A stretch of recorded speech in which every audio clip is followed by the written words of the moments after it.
அது வந்து கண்டிப்பா ஏற்றுக்கொள்ள முடியாது. பிரதானத்துவம் இந்த கூட்டத்துக்கு கூட்டப்பட்டது.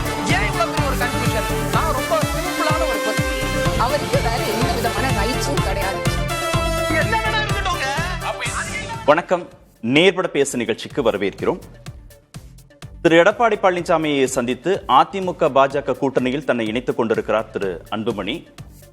ஆளுநரை சந்தித்த கையோடு திரு அமித்ஷாவை சந்திப்பதற்காக டெல்லி சென்றிருக்கிறார் திரு எடப்பாடி பழனிசாமி. இந்த நகர்வுகள் அனைத்தையும் அமைதியாக உற்று நோக்கி கொண்டிருக்கிறார்கள் திரு பன்னீர்செல்வமும் திரு தினகரனும். அமைதியாக இருக்கிறார்கள் திரு ராமதாசும் திருமிகு பிரேமலதா விஜயகாந்தும். இதெல்லாம் தான் இன்றைய நேர்பட பேசுவின் பேசுபொருள். யார் உள்ளே யார் வெளியே, என்னதான் திட்டத்தில் இருக்கிறார் அமித்ஷா என்ற தலைப்பில் பேச இருக்கிறோம். முன்னாள் நாடாளுமன்ற உறுப்பினர் திரு கே சி பழனிசாமி பங்கேற்றிருக்கிறார். மூத்த பத்திரிகையாளர் திரு மணி இணைந்திருக்கிறார். பத்திரிகையாளர் திரு கோட்டீஸ்வரன் பங்கேற்றிருக்கிறார். பத்திரிகையாளர் திரு சுவாமிநாதன் இணைந்திருக்கிறார். வணக்கம் விருந்தினர்கள் அனைவருக்கும். திரு கே சி பழனிசாமி, திருச்சிக்கு வந்த திரு அமித்ஷாவை சந்திக்காம டெல்லி வரைக்கும் போயிருக்கிறார் திரு எடப்பாடி பழனிசாமி. என்னவா இருக்கும்? நீங்க யார் உள்ளே யார் வெளியேன்னு சொன்னீங்க. அதிமுக என்டிஏ இந்த கூட்டணியில எல்லோரும் உள்ள, திமுக கூட்டணியில வெளியில என்பதை என்கிற திசையில தான் இது பயணித்து கொண்டு இருக்கிறது. சென்ற நாடாளுமன்ற தேர்தலில் போட்டியிட்ட முழுமையான என்டிஏ திரு ராம்தாஸ் அவர்கள் உள்பட அதிமுக கூட்டணியில் போட்டியிட்ட டிஎம்டிகே, தேமுதிக உள்பட அனைவரும் இணைந்து பயணிக்கக்கூடிய ஒரு சூழ்நிலைகள் இன்னும் ஒரு 2-3 நாட்களுக்குள்ள ஒரு தெளிவு பிறக்கும், ஒற்றுமை பிறக்கும், ஒரு வலிமையான கூட்டணி கட்டமைக்கப்படும். பொங்கலுக்கு பிறகு திமுகவுக்கு பொங்கல் வைப்பாங்க.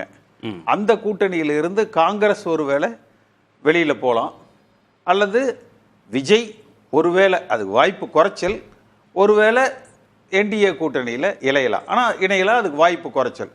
அல்லது ஒருவேளை காங்கிரஸ் வெளியில் போகலாம். திரு அமித்ஷா அவர்கள் அந்த ஒரு பட்டியல் பேசும் பொழுது, சமீபத்தில் புதுக்கோட்டையில் பேசும் பொழுது சில அமைச்சர்கள் அவர்களது நடவடிக்கைகளை பற்றியெல்லாம் பேசியிருந்தார். திரு எடப்பாடி பழனிசாமி அவர்களும் கவர்னரை பார்த்து புகார் பட்டியலெல்லாம் கொடுத்திருந்தார். அதனுடைய மேல் நடவடிக்கைகள் பொங்கலுக்கு பிறகு தமிழகத்தில் தொடங்குவதற்கான வாய்ப்புகள் இருக்கும். இல்லை, இவ்வளவு சந்தோஷமான விஷயங்கள் நடக்க போகுதுன்னா திருச்சியிலேயே 2 பேரும் சந்திச்சிருக்கலாமே, திரு அமித்ஷாவும் திரு எடப்பாடி பழனிசாமி. அதாவது எப்படி திரு மோடி அவர்களுக்கு அமித்ஷா எல்லாமுமாக ஒருங்கிணைக்கிறாரோ, அது மாதிரி திரு எடப்பாடி பழனிசாமி அவர்களிடத்தில் வேலுமணி ஒருங்கிணைக்கிறார். 3 மணி நேரம் அவர் திரு அமித்ஷா அவர்களை சந்தித்து திருச்சியில் பேசியிருக்கார். பெரும்பாலான விஷயங்கள் அப்பொழுதே பேசி முடிக்கப்பட்டிருக்கிறது. சில பத்திரிகைகளில் வர்ற மாதிரி அமித்ஷா கோவிச்சுக்கிட்டாரு, வெறுப்படைந்து சென்று விட்டார், அதெல்லாம் இல்லை. மிக சுமூகமாக திரு பியூஷ் கோயலை தான் திரு தங்கமணி சந்திச்சார். அதுக்கப்புறம் அமித்ஷா சந்திப்பு நடக்கவே இல்லை அப்படின்லாம் சொன்னாங்க. வேலுமணி 3 மணி நேரம் திரு அமித்ஷா அவர்களை சந்தித்து பேசியிருக்கிறார். அதற்கு இறுதி வடிவம் தன்னுடைய ஒப்புதலை கொடுப்பதற்கு திரு எடப்பாடி பழனிசாமி இன்றைக்கு டெல்லி சென்றிருக்கிறார். இந்த முழுமையான ஒரு வடிவம் இன்னும் 48 மணி நேரத்தில், இன்று இரவு துவங்கி 48 மணி நேரத்தில் ஒரு முழுமையான ஒரு வடிவம் இந்த கூட்டணி பெற்றுவிடும். திரு அன்புமணி அவர்கள் இன்றைக்கு திரு எடப்பாடி பழனிசாமி அவர்களை சந்தித்திருக்கிறார், தொடங்கி வைத்திருக்கிறார். பெரியவர் திரு ராம்தாஸ் அவர்களும் இந்த கூட்டணிக்குள்ள வருவதற்கான சாத்தியக்கூறுகள் மிக அதிகமாக இருக்குது. திரு பன்னீர்செல்வம் திரு தினகரன் இருவருமே மீண்டும் என்டிஏக்குள்ளேயே வருவதற்கான பேச்சுவார்த்தைகள் வர்றாங்க. நான் இதை உங்களுக்கு இப்ப இல்ல, 6 மாசத்துக்கு முன்னாடியே சொன்னேன். சென்ற இப்ப 2-3 நாளைக்கு முன்னாடி இதுலயும் கூட நான் சொன்னேன், எல்லோரும் இணைந்து என்டிஏ கூட்டணியில பயணிப்பார்கள். அதிமுக தலைமையில் ஆட்சி அமைப்பதை நோக்கி எடப்பாடி பழனிசாமி அவர்களை முதலமைச்சர் என்று முன்னிறுத்தி எல்லோரும் ஒருங்கிணைந்து பயணிப்பார்கள். ஓகே, இதுவரை பிரிந்து கிடக்கிறார்கள் என்று அவர்கள் எல்லோரும் ஒன்றாக பயணிப்பார்கள். இதுவரை ஒன்றாக இருக்கிறார்கள் என்பவர்களுக்குள் பிரிவுகள் வருவதற்கு அதிக வாய்ப்புகள் இருக்குது. அவர்களுக்குள்ள இருக்கிற அந்த உட்கட்சி பிரச்சனைகள் உள்பட வெளிவருவதற்கு வாய்ப்புகள் இருக்குது. ஓகே. திரு சாமிநாதன், இறுதி வடிவம் பெறுவதை நோக்கி நகர்ந்து கொண்டிருக்கிறதா அதிமுக பாஜக கூட்டணி? அதிமுக பாஜக கூட்டணி பலம் பெற்று வருகிறது. இது கேசிபி சார் அவர்கள் சொல்வதை போல சார்பிட வானிலை அறிக்கை மாதிரி 48 மணி நேரம் கெடு கொடுத்தாங்க. அவ்வளவு கெடுவுக்குள்ள முடியுமா அப்படிங்கிறத தாண்டி கிட்டத்தட்ட ஒரு ஒரு 10-15 நாட்களுக்குள்ள வந்து இது ஒரு ஓரளவுக்கான ஒரு வடிவம் வந்துரும் அப்படின்னு தான் நான் பாக்குறேன். ஏன்னா மிக மிக முக்கியமா இன்னைக்கு வந்து அன்புமணி அவர்கள் இதுல மிகப்பெரிய ஒரு மெசேஜும் சொல்லியிருக்காங்க. எடப்பாடி பழனிசாமி அவர்கள், நீங்க அமித்ஷா அவர்கள் இங்க வந்திருந்தாங்க, அந்த நேரத்திலேயே வந்து இந்த சந்திப்பு நடந்திருக்கலாம். அன்புமணி அவர்கள் அமித்ஷா முன்னிலையில கூட இந்த கூட்டணி தொடர்பாக ஏதாவது பேசியதோ ஏதோ ஒன்று செய்திருக்கலாம். பட் இந்த இடத்துல அதிமுகவுடைய கரம் ஓங்கி இருக்கு. அதனாலதான் அமித்ஷா அவர்கள் வருகை தந்து கிட்டத்தட்ட ஒரு 2 நாட்கள் தமிழகத்துல இருந்த பின்பு நேரடியாக எடப்பாடி பழனிசாமி அவர்களை சந்தித்து இந்த கூட்டணியை உறுதிப்படுத்தி இருக்கிறார் அன்புமணி.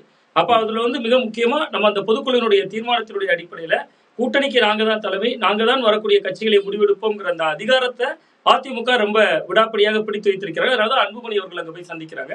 இன்னொன்று, தொகுதிகள் கடந்த முறை 23 தொகுதிகள் ஒதுக்கப்பட்ட நிலையில இந்த முறை ஒரு 17 தொகுதிகள் அப்படின்னு ஒரு உத்தேசமா சொல்லப்பட்டாலும் கூட ஒரு 6 தொகுதிகள் மிஞ்சி இருக்கிறது. அப்ப அது 6 இல்ல 8 என்கிற அளவுக்கு நகர்ந்தாலும் கூட அதுக்குள்ள ராமதாஸ் அவர்களை கொண்டு வரணும் அப்படிங்கிற ஒரு காய் நகர்த்தலும் அதற்குள்ள இருக்கு. ஏன்னா கடந்த முறை 23 சீட்டுக்கு சம்மதித்த அன்புமணி அவர்கள் இந்த முறை 17 சீட்டு என்கிற ஒரு தகவல் வருகிற பொழுது அந்த 17 சீட்டு தான் மிச்சம் இருக்கக்கூடிய அந்த 6 தொகுதிகள் ராமதாஸ் அவர்கள் வருகைக்காக அது 6 ஆகலாம் 8 ஆகலாம், அது அதற்கு மிச்சமாக கூட ஆகலாம். பட் அந்த ஒரு வடிவத்திற்குள்ளும் அது காத்திருக்கிறதுக்கான ஒரு வாய்ப்பு இருக்கு. இன்னொன்று, ராமதாஸ் அவர்களுக்கும் இன்னொரு சாய்ஸ் இல்லை. ஒருவேளை தாவேக்காவோ திராவிட முன்னேற்ற கழகமோ அவருக்கு இன்னொரு வாய்ப்பாக நமக்கு தெரிந்தாலும் கூட களத்தை பொறுத்த வரைக்கும் அதிமுக பாமக கூட்டணி என்பது இயல்பாகவே ஒரு ஜெல்லான ஒரு கூட்டணியா 2021 தேர்தல் களத்துல எதிரொலித்திருந்தது. அது களத்துல பார்க்க முடிந்தது. இந்த முறையும் அப்படிதான். நீங்க கடந்த தேர்தலில் ஒரு 10.5% இடஒதுக்கீடு அது அமலுக்கு வந்ததா வரவில்லையா என்பதை தாண்டி இயல்பாகவே அது திமுக எதிர்ப்பான நிலையையும் வன்னியர் சமூக மக்கள் மத்தியில, ரொம்ப குறிப்பா பாமகவினர் மத்தியில அதிமுகவுக்கு ஆதரவான ஒரு சூழலையும் ஏற்படுத்தி இருந்துச்சு. அதனாலதான் உங்களுக்கு சேலம் மாவட்டத்துல 11 தொகுதிகளில் 10ல ஜெயிக்கிறாங்க, தருமபுரியில போட்டியிட்ட எல்லா தொகுதிகளையும் ஜெயிக்கிறாங்க. சோ ராமதாஸ் அவர்கள் ஏதோ ஒரு வகையில அது பாஜகவாலேயோ அதிமுகவாலேயோ இந்த அணிக்குள்ள வருவதற்கான ஒரு சூழல் நெருக்கடி இருக்குது ஒன்று. இன்னொன்று, OPS டிடிவி அவர்கள் இருவரையும் இணைக்கக்கூடிய பொறுப்பை நிச்சயமா பாஜக தான் எடுத்திருப்பாங்க. நீங்க என்னதான் வந்து அதிமுக அன்புமணி அவர்களை அழைத்து வந்தாலும் அவர்களிடம் பேசியிருந்தாலும் கூட இவர்களை இணைக்கக்கூடிய இடத்துல பாஜக தான் இருப்பாங்க. அதை நோக்கி தான் அவர்களும் நகர்ந்து வராங்க. சோ இது வந்து ஒரு இறுதி வடிவத்தை எடுப்பதற்கான ஒரு வாய்ப்பு இருக்கு. இன்னொன்று, தேமுதிக தொடர்ச்சியா அவங்க பேசிட்டு இருந்தாங்க. ஒரு ராஜ்யசபா உறுப்பினர் என்பது அவர்களுடைய நெடுநாள் இலக்காக இருந்து கொண்டிருந்தது கடந்த காலங்கள்ல இருந்து பாக்குறப்ப. இப்ப அன்புமணி அந்த இதுல கொஞ்சம் ரேஸ்ல முந்தி இருக்காரு அப்படிங்கக்கூடிய ஒரு இடம் அவர்களுக்கு நெருடலாக இருக்கலாம். ஒரு வகையில தேமுதிக இந்த கூட்டணிக்குள் வர விரும்பினாலும் கூட நமக்கு முன்னாடி அன்புமணியை பேசி முடித்து விட்டார்கள். அப்ப அவருக்கு அந்த சீட்டு உத்தரவாதம் ஏதாவது கொடுக்கப்பட்டிருக்கும். அப்ப நமக்கு வந்து அது ஒரு தொய்வாக இருக்குமா என்கிற சில சஞ்சலங்கள் அவர்களுக்குள்ள இருக்கலாம். பட் இது வந்து ஒரு மிக முக்கியமா அதிமுக இவ்வளவு நாள் இருந்ததை விட இப்பொழுது கொஞ்சம் பலம் பெற்றிருக்கு அப்படிங்கறத இது நமக்கு உணர்த்துகிறது. ஓகே, ராமதாஸ் வந்து சொல்றாரு கூட்டணி பேச்சுவார்த்தையை அன்புமணி நடத்தினது சட்டவிரோதம் அப்படின்னு சொல்றாரு. அவரு விருப்ப மனு வாங்க தொடங்கிட்டாரு. பன்னீர்செல்வம், தினகரன் இருவரும் வெவ்வேறு மொழிகள்ல பேசுறாங்க. ஒருங்கிணைந்த அதிமுகன்னு திரு பன்னீர்செல்வம் பேசுறாரு. முதல்வர் வேட்பாளராக திரு எடப்பாடி பழனிசாமி ஏற்றுக்கொள்ள முடியாது அப்படின்னு தினகரன் பேசுறாரு. பிரேமலதா விஜயகாந்த் கூட்டணி தொடர்பாக நாங்க மாநாட்டில் அறிவிக்கிறோம் அப்படின்னு சொல்லிட்டாங்க. ஆனா திரு கேசி பழனிசாமி இன்னும் 3 நாட்களுக்குள்ளாக இந்த கூட்டணி இறுதி வடிவம் பெற்றுவிடுன்றாரு. 48 மணி நேரம் சொல்றாரு. 3 நாட்களுக்குள்ள 72 மணி நேரம், 48 மணி நேரம்ன்றாரு. இல்ல, அதுதான் அது இறுதி வடிவம் பெறுவதற்கு சில காலங்கள் எடுக்கும். அந்த 2 நாட்கள்ல சாத்தியம் அப்படிங்கிறது வந்து ஒரு சாத்தியம் வந்து அந்த அளவுக்கு சாத்தியமே கிடையாது நிச்சயமாக. ஏன்னா இன்னைக்கு வந்து தேமுதிக சொன்னதை போல இந்த ராஜ்யசபா சீட் என்பது அவர்களுடைய நெடுநாள் கோரிக்கையாக இருந்து கொண்டிருக்கிறது. அதை ஏற்கனவே ஒரு முறை அதிமுக தருவதாக சொல்லி ஏமாற்றியதாக அவரே பொது வழியில பேசியிருக்காரு. பின்பு நான் அப்படி பேசியது இல்லை அப்படிங்கிற மாதிரியான மாறுபட்ட கருத்துக்களை எல்லாம் பிரேமலதா விஜயகாந்த் அவர்களே தெரிவித்திருக்கிறாங்க. பட் அதை மிஞ்சி இப்ப அன்புமணி அவர்களை இவர்கள் முன்கூட்டிய கூட்டணியில் இணைத்திருப்பது 17+1 என்று ஒரு தகவல் வருது இல்ல. அப்ப பிரேமலதா விஜயகாந்த் அவர்கள் தரப்புக்கு இந்த முறையும் நமக்கு ராஜ்யசபா தருவாங்களா? இப்ப அன்புமணி இணைந்திருக்கிறார், அவருக்கு அந்த ராஜ்யசபா உறுதி செய்யப்பட்டுருச்சா? 2 இடங்கள் காலியாகுது. GK வாசன் அவர்கள் இருந்த ஒரு இடம், இன்னொன்று தம்பிதுரை அவர்கள் இருந்த இடம். தம்பிதுரை ரொம்ப சீனியர். அப்ப ஒரு இடம் அதிமுக எடுத்தா ஒரு இடம் கூட்டணி கட்சி கொடுக்கணும். அது அன்புமணி அவர்களுக்கு போகுமா தேமுதிகவுக்கு போகுமா என்கிற சவால்கள் எல்லாம் இருக்கு.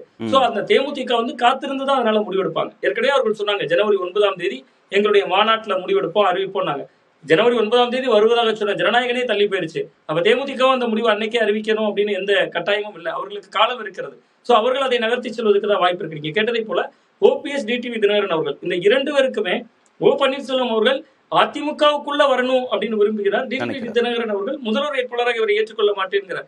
இது இரண்டுமே இப்பொழுதுதான், ஜனவரி மாதம் தான், இன்னும் களம் மாறுதல. நீங்க இன்னைக்கு வந்து எடப்பாடி பழனிசாமி அவர்கள் 4 லட்சம் கோடி முறைகேடுகள் நடந்திருப்பதாக ஒரு ஊழல் குற்றச்சாட்டை ஆளுநரிடம் கொடுத்து விட்டு அடுத்த நாளே அவர் வந்து அமித்ஷா அவர்களை சந்திக்க போகிறார். அப்படி போறதுனால இது வந்து ஒரு வகையில பாஜக நிறைய இதுல ரோல் பண்ணுவாங்க அப்படிங்கிற ஒரு நம்பிக்கைய தொண்டர்களுக்கும் கொடுக்கிறாரு, கூட வரணும்னு விரும்பக்கூடிய கூட்டணி கட்சிகளுக்கும் கொடுக்கிறார். சோ அது ஒரு பெரிய மேஜர் ரோல் பண்ணும். இனிமேல் நீங்க வந்து ஒரு கிட்டத்தட்ட எடப்பாடி பழனிசாமி அவர்கள் கோப்புகளை கொண்டு போறாரு, இதன் மேல ஏதாவது நடவடிக்கை எடுத்துருவாங்க, திமுகவுக்கு கடுமையான நெருக்கடி வரும், அந்த அணிப்பக்கம் போய் நம்ம லாக் ஆயிடக்கூடாது அப்படிங்கக்கூடிய ஒரு மெசேஜ கூட சின்ன சின்ன கட்சிகளுக்கு அவர் கொடுக்கிறார்.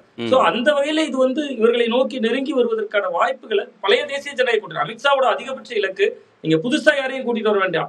அவரே தொடர்ச்சியாக பேசிட்டு வர்றாரு, நம்ம கிட்ட இருக்கிறது ஒரு 18%, அங்க அதிமுக எடுத்தது 21%, ரெண்டையும் கூட்டினா 39%, 206 தொகுதிகளை நம்ம ஜெயிக்கலாம்னு ஒரு பட்டியல் சொல்றாரு. அப்ப அவர்களுடைய பெருங்கனவே வெற்றி தோல்வியை தாண்டி பழைய கூட்டணியை கட்டமைக்கிறதா, அதற்கான வியூகம் தான் அமித்ஷா அவர்களால் அதிகபட்சமாக வகுத்து தர முடியும். அதான் வகுத்திருக்கிறார் அப்படின்னு தான் பாக்குறேன். ஓகே, இவ்வளவு நம்பிக்கையோடு இந்த கூட்டணியை திரு அமித்ஷா பார்க்கிறாரு, திரு எடப்பாடி பழனிசாமியை பார்க்கிறாருன்னா, புதுக்கோட்டையில நடந்த கூட்டத்தில் திரு எடப்பாடி பழனிசாமி தலைமையிலான ஆட்சி அப்படின்னு பேசியிருக்கலாம். திரு எடப்பாடி பழனிசாமி பெயரையே அவர் உச்சரிக்கவே இல்லை, பிரதமர் மோடி தலைமையிலான ஆட்சி அப்படின்னு அவர் பேசுறாரு.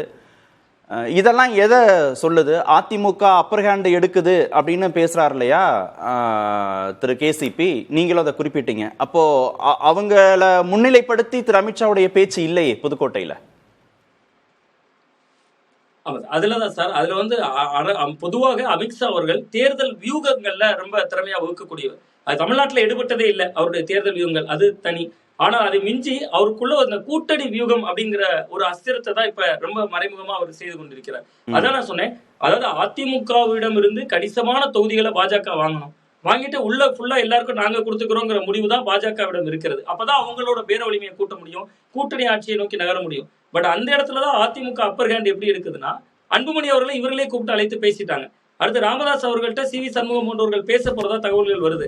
சோ இப்படியான இருக்கக்கூடிய காலகட்டத்துல நீங்க கேட்டதை போல ஏன் எடப்பாடி பழனிசாமி அவர்களை முன்னிலைப்படுத்தலைன்னா ஓபிஎஸ் அதுக்கு சம்மதிப்பாரா? டிடிவி தினகரன் அவர்கள் அதை ஏற்றுக்கொள்ளாம மறுக்கிறார். அப்ப முதல் சாமர்த்தியமா, முதல் சாதுரியமா முதல்ல கூட்டணி வளையத்திற்குள் இவர்களை இணைக்கணும். அந்த இணைப்புக்காக சில தர்மங்களை, தியானங்களை அவரே செய்கிறார். சில விஷயங்கள் சாம வேத தான தண்டம் அப்படின்னு அவர்களே ஒரு சில வியூகங்களை வகுத்துக் கொண்டு எடப்பாடி பழனிசாமி அவர்களை முன்னிலைப்படுத்தாம தேசிய ஜனநாயக கூட்டணியை முன்னிலைப்படுத்துகிற பொழுதுதான் ஓபிஎஸ் அவர்களை உள்ளே இழுக்க முடியும், டிடிவி தினகரன் அவர்களை உள்ளே இழுக்க முடியும்.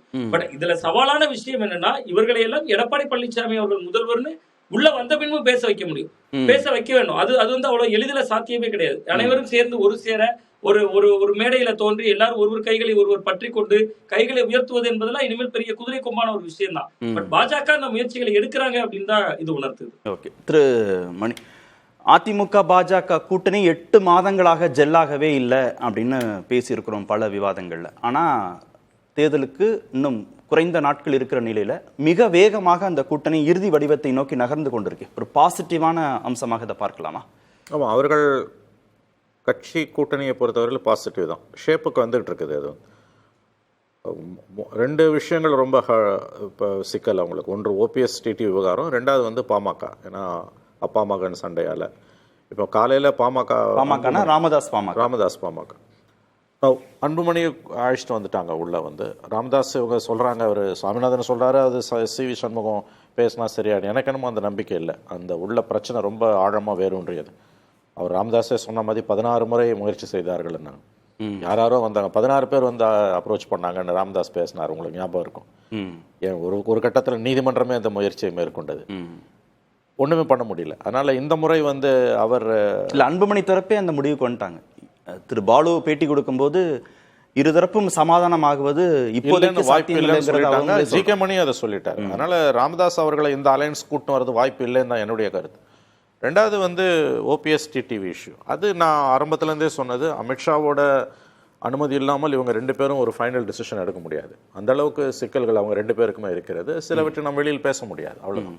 இல்லை, ரொம்ப கவனமாக தான் அந்த வார்த்தையை சொல்றீங்க. எஸ், அமித்ஷாவோட அனுமதி இல்லாமல். நான் திரும்பவும் சொல்றேன், அமித்ஷா அனுமதி இல்லாமல் இவர்கள் இருவராலும் வந்து கூட்டணியை விட்டு வெளியேற முடியாது. எடப்பாடி பழனிசாமி விருப்பம்ங்கிறது இங்க பொருட்படுத்தவே படாதா? இல்லை, அது அவர் செய்ய வைக்கப்படலாம். நான் சொல்றது இவங்க 2 பேரோட ஆங்கிள் இருந்து நீங்க பாத்தீங்கன்னா ஓபிஎஸ் அண்ட் டிடிவி அவங்க நினைச்சாங்கன்னா அவங்களுக்கு சாய்ஸ் இருக்கான்னு இப்படி வச்சுக்கோங்களேன். ஓபிஎஸ்க்கு டிடிவிக்கும் தாவேக்காக்கோ திமுகக்கோ போவதுக்கு சாய்ஸ் இருக்கான்னா என்னை பொறுத்த வரைக்கும் இல்லை. அது அமித்ஷாவோட டிசிஷன். இவர்கள் 2 பேரை பொறுத்த வரைக்கும் என்ன அக்ரிமெண்ட் அவர் எடப்பாடி கிட்ட கொண்டு வர போறாருன்றது தான். அது இனிமே தான் பார்க்கணும். நம்ம அவசரமாக தான் அவர் போயிருக்கார். நீங்கள் 2 நாள் முன்பு உள்துறை அமைச்சர் அமித்ஷா அவர்கள் வந்த பொழுது அவரை போய் சந்திக்கல. பட் இன்னைக்கு மதியம் புறப்பட்டு போயிருக்கார். அதுக்கு முன்னால் காலையில் அன்புமணியை சந்தித்து அலையன்ஸை இது பண்ணியிருக்காங்க, அனௌன்ஸ் பண்ணி கன்ஃபார்ம் பண்ணியிருக்காங்க. ஸோ ஏதோ எல்லாமே ஒரு கட்டத்தை நோக்கி, ஒரு இறுதி கட்டத்தை நோக்கி நகருது. ஒரு கேசிபி சொன்ன மாதிரி 2 நாளில் நடக்குதா 4 நாளில் நடக்குதா அது என்னால் உறுதியாக சொல்ல முடியாது. பட் கண்டிப்பாக அது அவங்க ஒரு ஃபார்மடபிள் என்டிஏ உருவாக்கணும்னு தான் பார்க்குறாங்க. அது அநேகமாக சாதிப்பார்கள் என்று தான் எனக்கு தோணுகிறது. இதில் கடைசி அவங்களோட ப்ரையாரிட்டி லிஸ்ட்டில் கடைசியாக இருக்கிறது தான் தேமுதிக. அதில் அவர்கள் பெரிய அளவில் ஆர்வம் காட்டவில்லை என்று தான் நான் கேள்விப்படுகிறேன். பாமக இந்த கூட்டணிக்குள்ள வர்றதில்ல. அந்த ப்ரையாரிட்டியில் அது கடைசியாக தான் இருக்குது. அது ஸோ இது ஒரு ஷேப் நோக்கி நகருதுன்றது தான் உண்மை. இப்போ எஸ், இன்னைக்கு இந்த முறை எடப்பாடி பழனிசாமி அவர்கள் 9 மணி அளவில் அவர் அமித்ஷாவை சந்திக்கிறார். இப்போ அங்கே இறங்கணுன்னா நான் இந்த முறை முகத்தை மூடிக்கொண்டு போக மாட்டேன்லாம் சொல்லியிருக்காரு. தெளிவாக தான் சொல்லியிருக்காரு அவர். இந்த முறை ஒரு ஒரு ஃபைனல் ஷேப்புக்கான எல்லா விதமான அடித்தளமும் போடப்படுகிறது என்று தான் நாம் புரிந்து கொள்ள வேண்டும். இறுதி வடிவம் நோக்கி நகருதுன்னு சொல்கிறோம். ஆமாம். தொடக்க புள்ளியா நாம அன்புமணியை வச்சுக்கிட்டா இறுதி புள்ளியா தேமுதிகன்னு நீங்க வச்சிருக்கீங்கல்ல. ஆமா. இதுக்கு இடையில இருக்கக்கூடிய விஷயங்கள் குறித்து கடந்து போயிட முடியாதுல்ல. திரு ராமதாஸோடைய சமாதானம் இங்க ரொம்ப முக்கியம். திரு ஓபிஎஸ் வைக்கிற டிமாண்டை திரு எடப்பாடி பழனிசாமி ஏற்றுக்கொள்வது முக்கியம். டிடிவி தினகரன் வைக்கக்கூடிய டிமாண்டை ஏற்றுக்கொள்வது முக்கியம். தேமுதிக வைக்கிற டிமாண்டை ஏற்றுக்கொள்வது முக்கியம். இது நீங்க அதெல்லாம் ஒன்றும் அவ்வளோ கடினமான விஷயம் இல்லைன்னு தான் எனக்கு தோணுது. இப்போ அந்த எல்லாம் பேக்ரவுண்ட் சேனல்ஸ்ல ஒர்க் பண்ணியிருப்பாங்க. ஏன்னா நாள் நெருங்க உங்களுக்கு இவர்களுக்கும் வேறு ஆப்ஷன் கிடையாது. இப்போ ஓபிஎஸ் அண்ட் டிடிவி தாவேக்காக போகிறதெல்லாம் அவ்வளோ ஈஸியானது கிடையாது. நீங்கள் ஒரு அன்டெஸ்டட் ஓட் பேங்க் ஆர்கனைசேஷன் கிடையாது. ரெண்டாவது இவர்களுடைய வேறு விதமான எதிர்பார்ப்புகளை விஜய் கட்சியால் ஃபுல்ஃபில் பண்ண முடியாது. திமுகவுக்கு போவது என்பது நேரெதிரான ஒரு நிலைப்பாடு. That suicide politics. அது அவ்வளோ சீக்கிரம் அவங்க எடுப்பாங்கன்னு எனக்கு தோணலை. ப்ரையாரிட்டி வைஸ் பார்த்தீங்கன்னா அவங்களுக்கு பிஜேபி தான் இருக்கிறதுல பெஸ்ட் சாய்ஸ். அதை எப்படி சாதிக்கணுன்றது அமித்ஷாவுக்கு தெரியும். அவங்க ஒரு லாங் ரோப் கொடுத்தாங்க, இவங்க வரல. இப்போ அந்த லாங் ரோப்பை கையில் எடுத்திருக்காங்க, போட்டு வலையை இழுக்க ஆரம்பிச்சிருக்காங்க. எனக்கு தோணுது இப்போ அதிமுக திரு அமித்ஷாவுடைய அழுத்தத்தை ஏற்றுக்கொண்டது, திரு பழனிசாமி ஏற்றுக்கொண்டிருக்கிறார். அப்படித்தான் தோன்றுகிறது. நீங்கள் இது பெரிய கட்சிகளை சிறிய கட்சிகளை மாநில கட்சிகளை பிராந்திய தேசிய கட்சிகள் அப்படி தானே விழுங்குது. இது என்னமோ அதிமுகவுக்கு மட்டுமே வர மாதிரி நம்ம பேசுகிறோம். 2011 நம்ம கண்ணு முன்னால் பார்த்தோம்ல, 63 நாயன்மார்கள்னு சொல்லிட்டு கடைசியில் பஞ்சபாண்டவர்களாக தான் அவங்க உள்ளே போனாங்க 5 பேர். எல்லாரும் பார்த்தது அறிவாலயத்தில் முதல் மாடியில் திருமதி தயாளம்மாள்கிட்ட விசாரணை சிபிஐ, 2வது மாடியில் கலைஞர் டிவியில் சிபிஐ ரைடு, கீழே குலாம் நபி ஆசாத், ப. சிதம்பரம் இவங்கெல்லாம் ஸ்டாலினுடன் பேச்சுவார்த்தை. அப்போ இது காலகாலமாக நடக்கிறது தான். இது ஏதோ புதுசாக அதிமுக மட்டும் ஒரு தேசிய கட்சி விழுங்குது நம்ம பார்க்கக்கூடாது. ஏன்னா அப்படி நம்ம சொல்வது மூலமாக கொடுக்கக்கூடிய சமிக்கை என்பது அப்படி தான். ஆமாம், அவங்க ப்ரெஷர்களுக்கு தான் ஈல்ட் ஆகுறாங்க. பட் இதுதான் கடந்த பல ஆண்டுகளாக நடந்து கொண்டிருப்பது. And politics is art of possible. இதில் என்ன இருக்குது உங்களுக்கு புதுசாக பேசுறதுக்கு? அவங்க இன்னைக்கு பலவீனமான நிலைமையில் இருக்காங்க. ஜெயலலிதா மரணத்துக்கு பிறகு வெற்றி பார்க்கவே முடியல. 3 தேர்தல்கள். எடப்பாடி பழனிசாமிக்கு இந்த தேர்தலில் வெற்றி முக்கியம், ரொம்ப முக்கியம். எடப்பாடிக்கு மட்டும் இல்லை, கட்சிக்கு முக்கியம். தனிநபர்களை விடுங்க, அதிமுகன்ற கட்சிக்கு இந்த முறை வெற்றி முக்கியம் அவங்களுக்கு. ரெண்டாவது, அவங்க வரலாறுல அவங்க தொடர்ந்து 2-5 ஆண்டுகள் அதிகாரத்தில் இல்லாமல் இருந்ததே இல்லை. இந்த முறை தோல்வி என்பது ரொம்ப மோசமானதாக இருக்கும். திமுகவாவது 13 ஆண்டுகள் 10 ஆண்டுகள் அதிகாரத்தில் இல்லாமல் இருந்திருக்காங்க. இவங்க அதிகாரத்தில் இல்லாமல் இருந்ததே கிடையாது. ஆகவே கட்சியோட அப்படி பார்த்தீங்கன்னா இது யாருடைய சரிவு அப்படின்னா கட்சியோட சரிவு. ஒரு தனிநபரை சார்ந்ததை பேச வேண்டியது இல்லை. அந்த இடத்துல யார் இருந்தாலும் இந்த டிசிஷனை தான் எடுக்க முடியும். நீங்க அவங்களுக்கு பிரதான எதிரி திமுக அதிகாரத்தில் இருக்கும்போது திமுகவை எதிர்த்து இன்னைக்கு எல்லா விதத்திலையும் திமுக இந்த தேர்தலில் முன்னணியில் நிற்கிறாங்க. பர்செப்ஷன் வாரில் அவங்க தான் முதல்ல நிற்கிறாங்க. அப்படி அவங்க எதிர்க்கும்போது அவங்க ஆங்கிள் பார்த்தீங்கன்னா அவங்க அங்கே தான் போய் நிற்க வேண்டியிருக்கும். வேற வழி இல்லை அவங்களுக்கு. இது ஏதோ புதுசா நடக்கிற மாதிரி நம்ம பேசுறோம், அப்படி இல்லை என்பது என்னுடைய இல்ல. பாமகவோ தினகரனோ பன்னீர்செல்வமோ தேமுதிகவோ இல்லாத வெற்றி அதிமுகவுக்கும் சாத்தியம் இல்லை. 100% இல்லை. அதே மாதிரி சிபிஐயோ சிபிஎம்மோ காங்கிரஸோ இல்லாத வெற்றி திமுகவுக்கு சாத்தியம் இல்லை. கூட்டணி பலம் இல்லாம 2 பேருக்குமே வெற்றி சாத்தியம் இல்லை. இது யதார்த்தம். இதை புரிந்து கொண்டு தான் நம்ம பேசுவோம். திரு கோட்டீஸ்வரன், ஓபிஎஸ் டிடிவிக்கு பெரிய வாக்கு சதவீதம் எல்லாம் ஒண்ணும் இல்லை, அவர்களை ஏற்றுக்கொள்வது திரு எடப்பாடி பழனிசாமிக்கு முக்கியம் இல்லை அப்படின்னு பல விவாதங்கள்ல நீங்க பேசியிருக்கீங்க. ஆனா இறுதி வடிவம் பெறுவதை நோக்கி அதிமுக பாஜக கூட்டணி நகருதுன்னா இவங்க எல்லோரையும் உள்ளடக்கிய கூட்டணியாக அது உருமாற போகுதுன்னு தானே அர்த்தம்? கண்டிப்பா அதற்கு உண்டான முயற்சிகள் பாரதிய ஜனதா கட்சியில செய்வாங்க அப்படின்றது தான் ஒரு பேசு பொருளா இருக்கு. உதாரணத்துக்கு இப்ப என்ன நடக்குதுன்னா, சி.வி. சண்முகம் வந்து அவர் வந்து மருத்துவர் ராமதாஸ் அவர்களை போய் பார்த்து சரி செய்ய முடியும், என்னென்ன பண்ண முடியுமோ அத்தனையும் பண்ணுங்கன்னு சொல்லியிருக்காங்க. ஆல்ரெடி ஒரு இல்ல திருமண விழாவிலே இதற்கு உண்டான வேலைகள் செய்யப்படுது. கிட்டத்தட்ட ஒரு 3-4 மாதமாக அவரும் மெனக்கெட்டு இதை சரி பண்ணி பார்க்குறாரு. குடும்ப சண்டை தான் அப்படி தான் அவங்க பார்க்குறாங்க, இதை சரி செய்ய முடியுமான்னு. ஆனால் மருத்துவர் ராமதாஸ் அவர்கள் ஒரு கோபமாக இருக்கார், ஒரு பிடிவாதத்தில் இருக்கார். பட் இன்றைக்கி என்ன பிரச்சனைனா சைக்கலாஜிக்கலாக இது ஒரு பிரச்சனை. ஏன்னா சின்னம் வந்து அன்புமணிக்கிட்ட இருக்குது, மாம்பழம் சின்னம் அங்கே இருக்குது, அதில் பாரதிய ஜனதா கட்சி கூட்டணி அங்கே வலிக்குது. ஆல்ரெடி ஒரு ஆர்எஸ்எஸ் கைகூலின்னு அவர் விமர்சனம் பண்ணியிருக்கிறாங்க. இப்போ இந்த நேரத்தில் போய்ட்டு ஒரு பெட்டிஷன் கொடுத்துட்டு அவர் என்டிஏல இருக்கும்போது சின்னத்தை முடக்கிறது, நம்ம யதார்த்தத்தை பேசுகிறோம், சின்னத்தை முடக்கிறதோ இல்லை மாம்பழத்தை கொடுக்காம 2 பேருக்கும் வேறு வேறு சின்னம் கொடுக்குறது அப்படின்றது ஒரு ரிமோட் சான்ஸாக தான் நான் பார்க்குறேன். பத்தாவதுக்கு அவர் வந்து உடன்படிக்கை போட்டுட்டதுக்கப்புறமா இப்போ ஐயா ராமதாஸ் இதே முன்கூட்டி கையெழுத்து போட்டிருந்தால், ஒருவேளை அதிமுக கிட்ட நான் ஃபஸ்ட்டு கூட்டணியில் போயிடுறேன் அப்படின்னா அன்புமணி அவர்களுக்கு அது ஒரு சிக்கலாக இருக்கும். வேறு ஆப்ஷன் அவருக்கும் கம்மி. ஏன்னா திமுக அவங்க போய் சேர்ந்தால் அங்கே அண்ணன் திருமாவளவன் இருக்காரு, விசிகாவோட அவங்களுக்கு சரியாக அந்த ஓட்டு டிரான்ஸ்ஃபர் ஆகுறதில்ல. இன்னொன்று ஆல்ரெடி அந்த பஸ்ஸு ஃபுல்லு, அதில் இன்னும் எத்தனை பேருக்கு சீட்டு கொடுக்க முடியும்? காங்கிரஸ் எவ்வளோ சீட்டு எக்ஸ்ட்ரா கேட்பாங்களா, இல்லை குறைச்சி கொடுப்பாங்களா? இவன் மையமுக்கு வேறு சீட்டு கொடுக்கணும். நீங்கள் நிறைய அவர் வந்து முதலமைச்சரை பொறுத்தவரை எல்லாரையும் அகாமடேட் பண்ண ட்ரை பண்ணுறாரு. பட் பஸ்ஸு வந்து ஆல்ரெடி ஃபுல்லு, ஆல்ரெடி ஃபுட்போர்டில் தான் ஒரு சில பேர் இப்போ தொங்க வச்சுட்டு போனோம். அப்படி இருக்கும்போது அங்கே ஆப்ஷன் இல்லை. சரி, அன்புமணியை ஆர்எஸ்எஸ் கைகூலின்னு விமர்சனம் செய்த பிறகு மீண்டும் அதிமுக பாஜக கூட்டணியில் ராமதாஸ் இணைய வாய்ப்பு இருக்கா? அரசியலில் நிரந்தர எதிரியும் இல்லை, நிரந்தர நண்பரும் கிடையாது. நான் ஒரு உதாரணத்துக்கு சொல்கிறேன். இன்றைக்கி நடந்த சம்பவம் பார்த்தீங்கன்னா சி.வி. சண்முகம் அது மாதிரி பண்ணுறாரு, தங்கமணி பியூஷ் கோயலோட பேச்சுவார்த்தையில் இருக்கிறாருன்றாங்க. எஸ்பி வந்து அமித்ஷாவோட பேசுகிறாரு, டெல்லியில் இருக்கிற சர்க்கிள் முன் வேலைகள் எல்லாம் பார்க்குறாரு. நயினார் நாகேந்திரன் அண்ணாமலையோட இருந்த பிரச்சனை எல்லாம் சரி சேர்ந்துட்டு அவர் கட்சி வேலையில் என்னென்ன சரி செய்யணுமோ அவர் அதை பார்த்துட்டு இருக்காரு. அதுக்கப்புறம் டிஎம்டிகேவை கடைசியாக தான் பேசுவாங்க. ஏன்னா பிரேமலதா அவர்களை பொறுத்தவரைலாம் என்னன்னா கேப்டன் அவர்கள் இருக்கிற அந்த மனநிலையிலேயே இருந்து அவங்க பேசக்கூடியவங்க. அதனால் டிஎம்கேவும் சரி, ஏடிஎம்கேவும் சரி, டிஎம்டிகேவை கடைசியாக தான் பேசுவாங்க. அவங்களும் அப்படி அந்த மாதிரியாக தான் விரும்புவாங்க. ஏன்னா இந்த நொடி வரலும் டிஎம்டிகே வந்து எல்லார்கிட்டையும் பேசிகிட்டு இருக்காங்க. இங்கேயும் பேசுகிறாங்க, அங்கேயும் பேசுகிறாங்க, அங்கேயும் பேசுகிறாங்க. அப்படி இருக்கும்போது அவங்களும் என்ன பண்ணுவாங்க, கடைசியாக அதை பார்ப்பாங்க. அப்போ இந்த அரித்மெட்டிக் நீங்கள் பார்க்கும்போதே பார்த்தீங்கன்னா அவங்க போன வாட்டி வாங்கினது 21%. பிஜேபி ஏடிஎம்கே பிஜேபி இன்னைக்கு வந்து குறைந்தபட்சம் ஒரு 8%. அதாவது அதில் ஏசி சண்முகம் போன்றவர்கள், அப்புறம் பச்சமுத்து பாரிவேந்தர், இவங்கெல்லாம் வந்து செல்வாக்கை வந்து தனிப்பட்ட ரீதியாக, மாவட்ட ரீதியாக, தொகுதி ரீதியாக எடுத்து வந்து கொடுக்கக்கூடிய முன்னணி தலைவர்கள். அப்போ அதெல்லாம் வைத்து பார்க்கும்போது அன்புமணிக்கு நீங்கள் 2% வச்சுக்கோங்க, கட்சி பிளவாயிரு பாதியே கொடுப்போம்னு வச்சுக்கோங்க, நிர்வாகிகள் அதிகமாக இருந்தால் கூட. அப்போ அந்த கணக்கு பார்த்தாலுமே கிட்டத்தட்ட 31% வருது. இந்த 31%தோட லாஸ்ட்டில் தேர்தல் நேரத்தில் ஏதாவது சிறிய கட்சிகள் வருது சேருது, இல்லை மக்கள் வந்து அனுதாபத்தில் ஓட்டு போடுறாங்க, இல்லை கோவத்தை திமுக மீது இருக்க கோவத்தை தாவேக்காக்கும் போடுறாங்க, அதிமுகவுக்கும் போடுறாங்கன்னா அந்த ஒரு 4-5% எப்பயுமே ஆன்டி இன்கம்பன்சி இருக்கும் எனி கவர்மெண்ட். அதில் அப்படி அவங்களுக்கு ஒரு 2% ஓட்டு தெரிஞ்சுச்சுன்னா கூட அதுவே 31-33% வருது. மல்டி கார்னர் கண்டெஸ்ட்ல 33% ஒரு ஃபார்மிடபிள் நம்பர். அப்ப என்டிஏன்றது வந்து முந்தானத்து வெறியிலும் என்டிஏன்னா தமிழகத்தில் பாரதிய ஜனதா கட்சி, அதிமுக கூட ஜி.கே. வாசன் இருந்தாங்க. அவ்வளோதான், 2 கட்சி தான் பெரிய கட்சின்னு பார்த்தா. இன்னைக்கு பாட்டாளி மக்கள் கட்சி உள்ள, அதாவது அன்புமணி அவர்களோட பாட்டாளி மக்கள் கட்சி வந்திருக்கிறது ஒரு அவங்களுக்கு ஒரு பெரிய மாரல் பூஸ்ட். இப்போ நிகழ்ச்சி ஆரம்பிக்கும் போதே தான் ஆடலனாலும், அதாவது நம்ம ஆடலனாலும் நம்ம செதா ஆடுன்னுவாங்க. இன்னைக்கு கேசிபி சாரோட அந்த உற்சாகத்தை பாருங்க. இன்னைக்கு வெளியில தான் இருக்கிறாரு, ஆனா அவர் வந்து ஒரு அதிமுக இந்த வார தொடக்கத்துல இருந்தே உற்சாகமா தான் இருக்கு. அதுதான் அது வந்து நான் வந்து அண்ணன் வந்து இல்ல இது அப்படின்ற மாதிரி ஏதோ ஒரு கருத்து போகுன்ற மாதிரி. பட் இது ஒரு தொண்டர்களோட மனநிலை. அவர் வந்து ஒரு எம்ஜிஆர் காலத்துல இருந்து அரசியல் பார்த்துட்டு ஒரு எம்பி எல்லாம் இருந்திருக்கிறாரு. பட் அடிப்படையில் அவருக்குள்ள இருக்கிற அந்த அதிமுக தொண்டன்னும் பொழுது அந்த சண்டையை அவர் விரும்புறாரு. நான் கட்சியில சேராம போறேன், அது எனக்கு பிரச்சனை இல்லை. ஆனா திமுக அதிமுக சண்டையை நான் பார்க்கணும். இப்போ ஜனநாயகன் படம் எப்படி பார்க்கணும்னு விஜய் ரசிகர்கள் இருக்கிறாங்களோ, எம்ஜிஆர் ரசிகர்கள் தேர்தலில் இந்த ஒரு சண்டையை எதிர்பார்ப்பாங்க. இப்போ இவர் ஒரு எடுத்துக்காட்டு.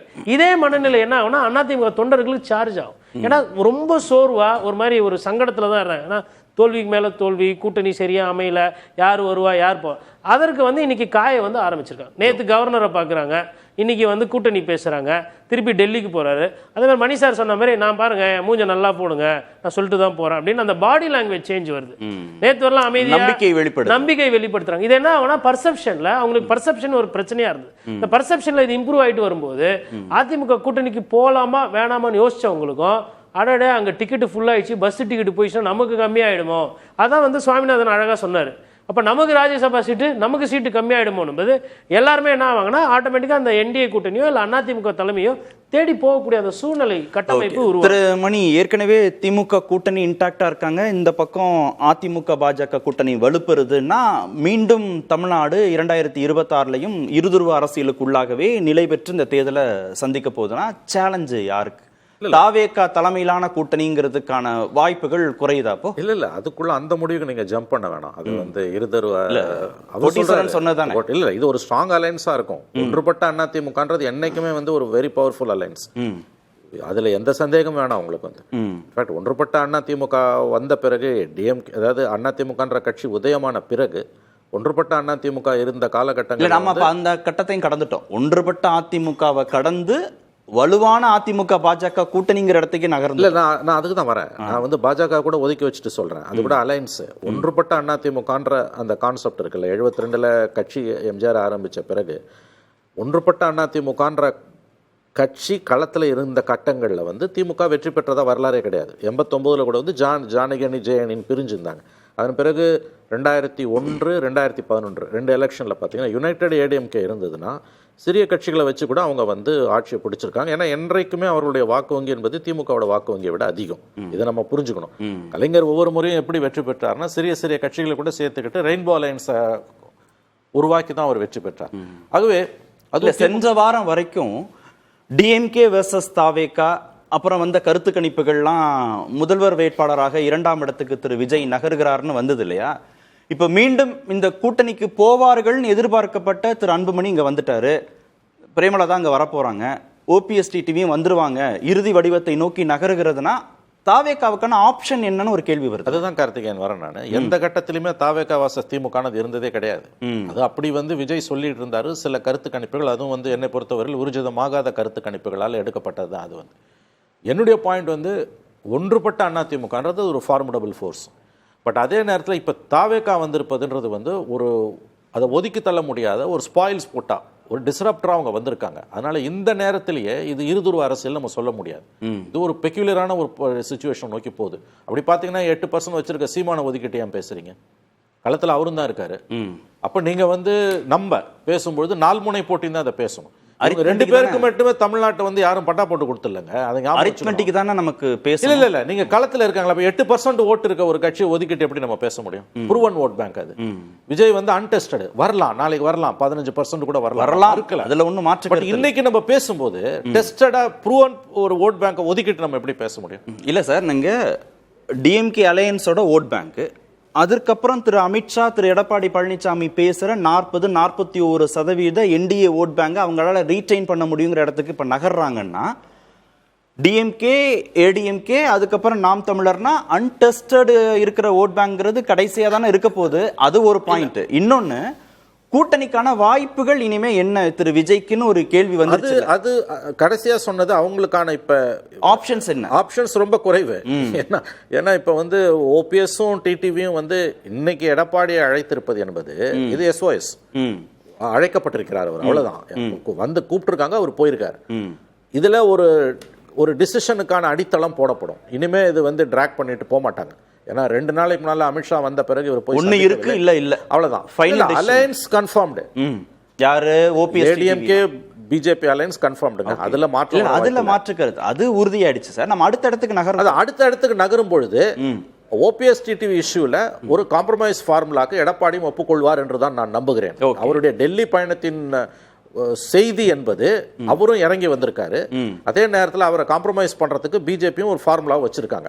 ஏன்னா புதுக்கோட்டையில் அவர் போய் சந்திக்காதது, திருச்சியில போய் சந்திக்காதது, ஆனா இன்னைக்கு போய் பார்க்கறது. ஏன்னா 2 நாளைக்கு முன்னால இங்க போய் பார்த்திருக்கலாம், இப்ப டெல்லிக்கு போற எதிர்பார்க்கப்பட்ட சந்திப்பே இதுதானே நடந்திருக்கணும்னு. திருச்சியோ புதுக்கோட்டை எதிர்பார்க்க இல்லாம இது நடக்கும் பொழுது, அதுவும் இன்னைக்கு அன்புமணியை உள்ள அட்மிட் பண்ண பிறகு நடக்குதுன்னா அவங்க அலையன்ஸ் வந்து ஒரு ஷேப்புக்கு வருதுங்க, இன்க்ளூடிங் டிடிவி ஓபிஎஸ். அவர் கேசிபி சொல்றத நான் ஒத்துக்கிறேன். ஒன்றுபட்ட அதிமுகவை நோக்கி அவர்கள் நகருகிறார்கள்.